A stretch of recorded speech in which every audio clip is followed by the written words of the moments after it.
बिल्कुल भी इसे सॉल्व करने की आवश्यकता नहीं है, सीधा ही आप ऑप्शन से ही इस प्रश्न का आंसर दे सकते हैं। इस प्रकार का प्रश्न आपसे पूछा जाता है जहाँ पर आपका दर और समय दोनों बराबर बोल दिए जाते हैं, और यहाँ पर बस आपको एक बात याद रखनी है। वो बात क्या है, ध्यान समझिएगा। यहाँ पर बोला गया है कि साधारण ब्याज जो है वह मूलधन का 16/25 है। यानी कि आप यहाँ पर अच्छे से समझ चुके होंगे कि यानी कि ये आपका क्या हो जाएगा, ऐसा ही हो जाएगा। जैसे कि हम आपको समझा देते हैं, ऐसा ही बट्टे यदि हम मूलधन करें तो यहाँ पर कितना है आपका 16/25।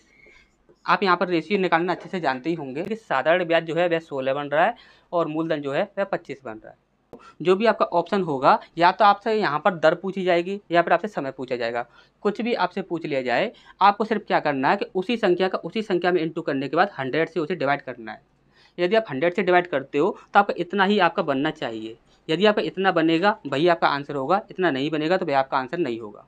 हमने बोला ये कितना है आपका 4 है, 4 का गुणा 4 में करो कितना हो जाएगा, 4 चौक 16, 16/100 बन रहा है ये।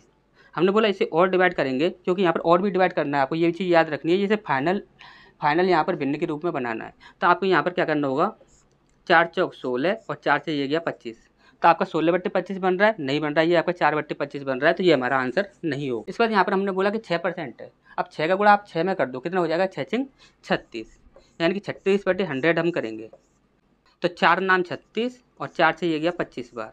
यहाँ पर कितना बन रहा है, 9/25, यहाँ पर कितना है 16/25, क्या 16/25 बन रहा है, नहीं बन रहा है, तो ये भी हमारा आंसर नहीं होगा। हालांकि यहाँ पर कितना है आपका 10%, 10 वर्ष है। हमने बोला 10 का गुणा 10 में करते हैं, कितना हो जाता है आपका 100 हो जाता है। 100/100 करेंगे तो आपका कितना बनेगा, 1/1 बनेगा। यानी कि ये आपका 1/1 बन रहा है, ये आपका 16/25 बन रहा है। क्या सही है, नहीं है, तो ये भी हमारा आंसर नहीं होगा। इसके बाद हमने बोला कि ये कितना है आपका 8 वर्ष है। हमने बोला 8 का गुणा 8 में करो, कितना हो जाता है, 8×2 64।